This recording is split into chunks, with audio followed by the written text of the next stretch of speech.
Hello friends, welcome back in once again our YouTube channel. जिस तरह हमने कल प्रेसिडेंट का पार्ट फर्स्ट पढ़ा था, हमारे आर्टिकल चल रहे थे 52 से 62 तक, भाग 5। तो आज हम प्रेसिडेंट के भाग 2 को कवर करेंगे और आज शायद प्रेसिडेंट राष्ट्रपति पूरा कंप्लीट हो जाएगा। तो चलिए वीडियो करते स्टार्ट। मैं लौकिंदर करण। आज जैसा कि आप जानते हैं हमारा भाग क्या चल रहा था, 5। भाग 5 किसका वर्णन करता है? तो केंद्र का वर्णन करता है, यूनियन संघ। संघ का वर्णन करता है जिसके अंतर्गत कहां से कहां तक अनुच्छेद थे? तो अनुच्छेद 52 से लेकर 151 तक थे, जिसके अंतर्गत जितने भी बड़े बड़े राष्ट्रपति, उपराष्ट्रपति, प्रधानमंत्री, संसद, सुप्रीम कोर्ट और सीएजी यानी नियंत्रक और महालेखा परीक्षक, तो ये सभी आते हैं इस भाग 5 के अंतर्गत। हमारा चल रहा था भाग 5 में राष्ट्रपति। राष्ट्रपति के लिए मैंने आपको एक ट्रिक बताई थी, क्या? पकानी कोका द्वयोदशम। पकानी कोका द्वयोदशम। तो ये क्या थी? राष्ट्रपति को याद करने की सिंपल सी ट्रिक थी। इसके हर एक वर्ड पर एक आर्टिकल आता है।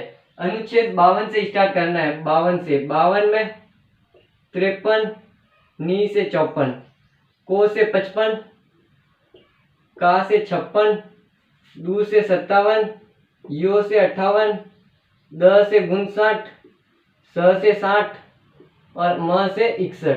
ये आपका राष्ट्रपति हो गया कंप्लीट। हमने कल क्या क्या पढ़ लिया था? अनुच्छेद 52 पढ़ लिया था। अनुच्छेद 52 क्या है? राष्ट्रपति का पद। पद कहां से लिया गया है? तो ब्रिटेन से राष्ट्रपति का पद लिया गया है। फिर अनुच्छेद 53 कहता है कि राष्ट्रपति यानी कार्यपालिका की जो समस्त शक्तियां होती है वो राष्ट्रपति में निहित होगी। अर्थात भारत में जो भी कार्य करना होगा उसमें अंतिम मोहर किसकी लगेगी?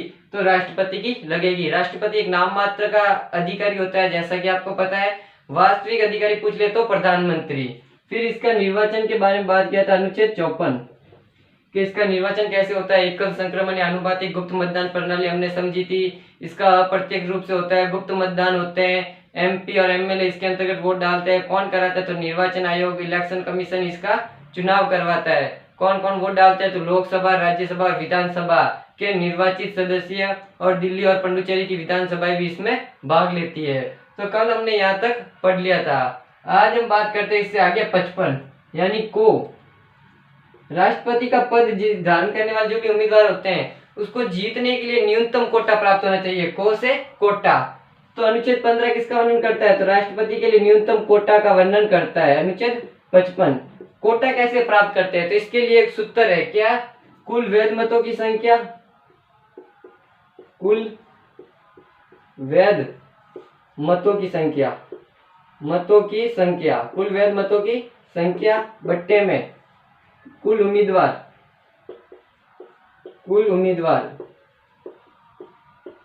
यानी राष्ट्रपति के लिए कितने उम्मीदवार खड़े हुए? +1 और +1।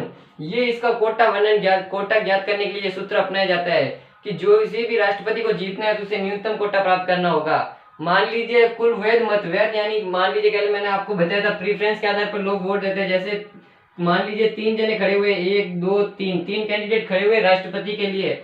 अब प्रीफरेंस के नंबर पर एक जना आता है, इसको वोट देता है, इसको वोट देता है, इसको नहीं देता है, तो इसका वोट नहीं गिना जाएगा। अर्थात वैध मत वही होंगे जो तीनों को वोट देके जाता है, तो वो होता है वैध मत।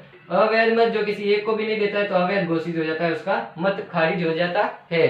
तो वैध मत मान लीजिए जैसे 100 लोग थे, 100 वोट आए, सबको 100 वोट मिले। उम्मीदवार कितने थे? मान लीजिए 4 उम्मीदवार थे, 4 उम्मीदवार। अब लगा दीजिए ये सूत्र +1 इसे सॉल्व करते हैं तो 100/5 20 और 1 21। तो किसी भी व्यक्ति को अगर राष्ट्रपति बनना है तो उसे न्यूनतम 21 वोट तो प्राप्त होने चाहिए 100 वोट में से। अब इधर जितने भी वोट होंगे उसका तो इतना %, अर्थात इस सूत्र के आधार पर इतने 21 वोट उसको तो लाने अनिवार्य, तब जाके वो राष्ट्रपति विजय होगा। तो ये था इसका न्यूनतम कोटा प्राप्त करने का सूत्र। अब आगे बात करते हैं इसके क्या है, कार्यकाल। राष्ट्रपति का कार्यकाल यहाँ पर देख लेते हैं। राष्ट्रपति का क्या करता है ये बताता है अनुच्छेद 56 कार्यकाल। राष्ट्रपति का कार्यकाल सामान्यतः कितना? 5 वर्ष होता है। ये कहां से कहां तक होता है? तो राष्ट्रपति का पद धारण करने से 5 साल तक इसका राष्ट्रपति होता है। अगर राष्ट्रपति का पद, इसके आगे समझेंगे, चलिए रहने दीजिए, यहाँ पर इतने ही समझिए। राष्ट्रपति का पद या कार्यकाल 5 वर्ष का होता है। अपने पद ग्रहण से लेकर 5 वर्ष तक राष्ट्रपति का कार्यकाल होता है। अब बात करते हैं 57 में। इसकी 57 क्या कहते हैं? दू से अगर कोई राष्ट्रपति क्या दोबारा भी निर्वाचित हो सकता है? तो हाँ, हो सकता है। भारत के पहले राष्ट्रपति कौन थे? तो राजेंद्र प्रसाद, वो भारत में 2 बार निर्वाचित हुए थे। अमेरिका में न्यूनतम है कोई भी व्यक्ति ज्यादा से ज्यादा 2 बार राष्ट्रपति बन सकता है, तीसरी बार वो राष्ट्रपति नहीं बन सकता। तो हमारा अनुच्छेद कहता है, हमारे भारत का संविधान, कि भारत के राष्ट्रपति कितनी बार भी बन सकता है राष्ट्रपति, लेकिन उसे वही प्रक्रिया, वही प्रोसेस सारी अपनानी पड़ेगी। ये पूरी प्रक्रिया उसे अपनानी पड़ेगी, इसी दौर से होकर उसे गुजरना पड़ेगा। पास हो गया तो वो वापस राष्ट्रपति बन जाएगा। तो अनुच्छेद 57 क्या कहता है?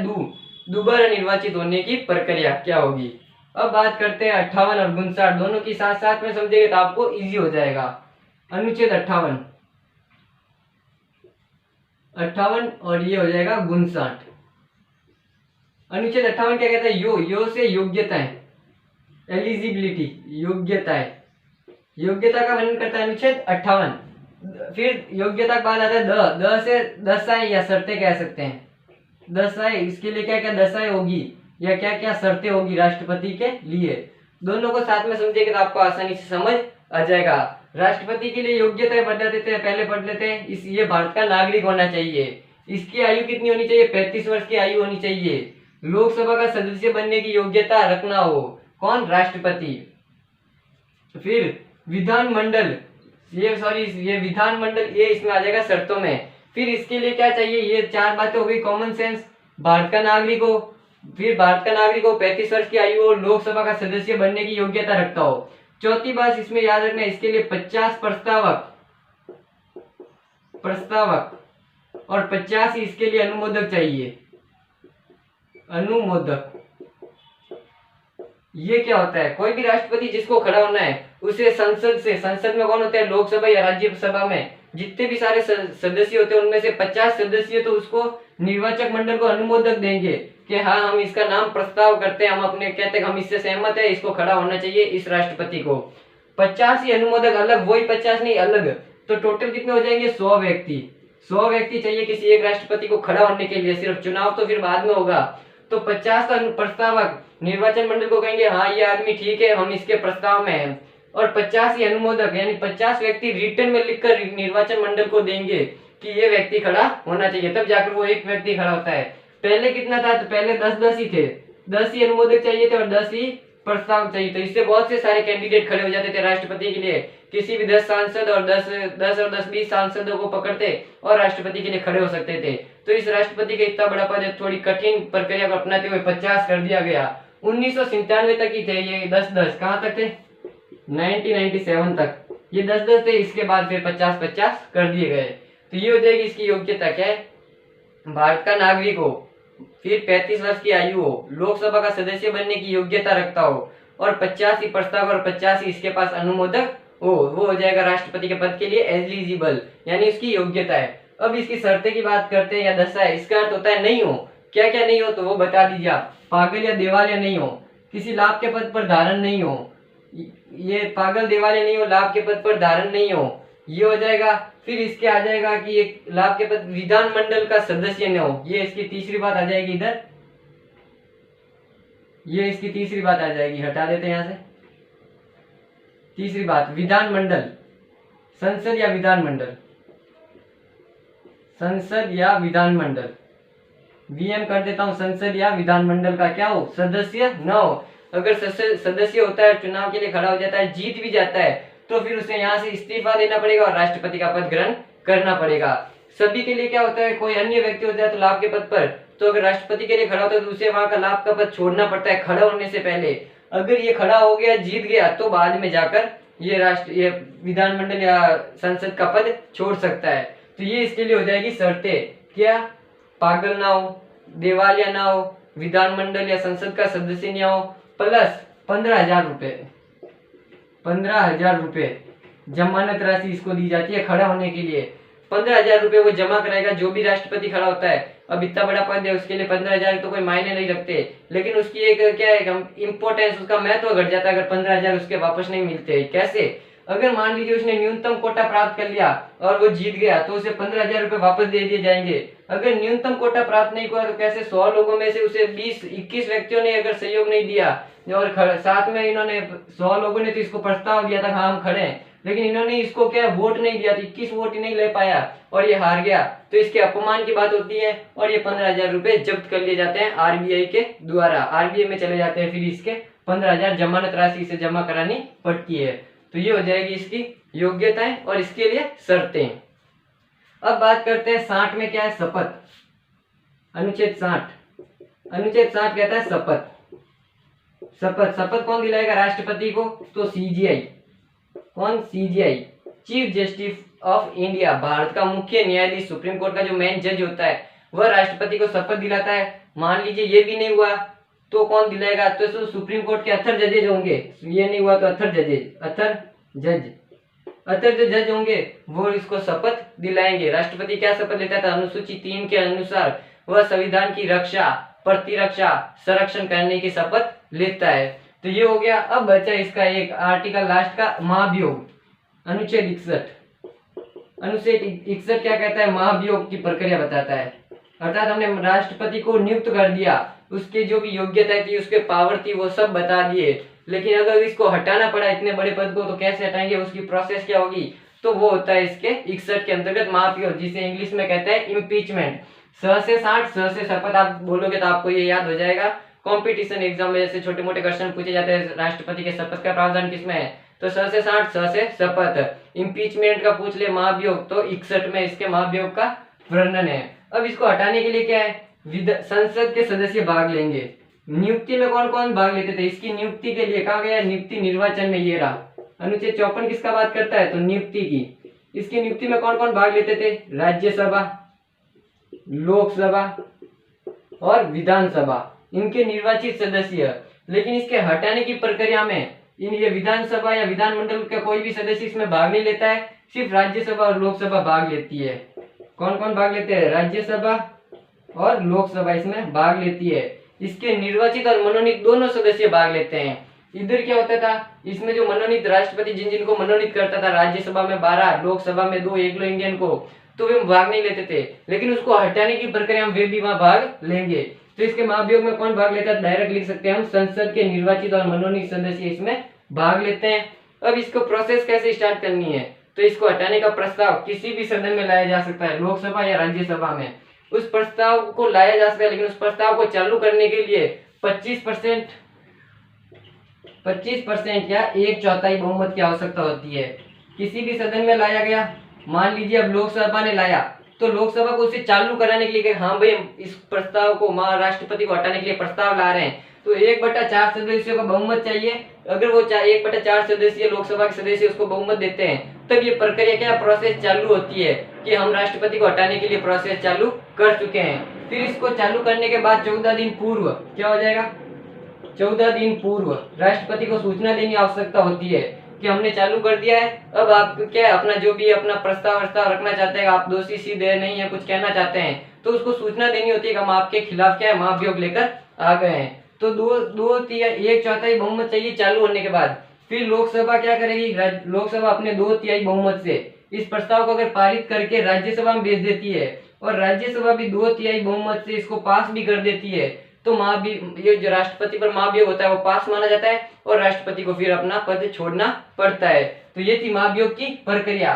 कि अगर ऐसा कैसे अगर राज्यसभा में लाएगा तो 1/4 सदस्यों को सिर्फ प्रस्ताव चालू करने के लिए दिया जाता है कि हाँ भी प्रस्ताव चालू हो चुका है। 14 दिन पूर्व राष्ट्रपति को सूचना दी जाती है और फिर अगर दोनों ही सदन 2/3 बहुमत से यानी विशेष 66% 2/3 यानी 66% विशेष बहुमत से इनको क्या है हटा दिया जाता है, अगर दोनों सदनों से पास होता है। तो ये और फिर एक आखिरी आर्टिकल बनता है आर्टिकल 62। आर्टिकल यहाँ पर ही देख लेते हैं 62 क्या कहता है। आर्टिकल 62 कहता है राष्ट्रपति का पद रिक्त होगा। चलिए इसको एक नई पेज पर ही करते हैं, थोड़ा लंबा है।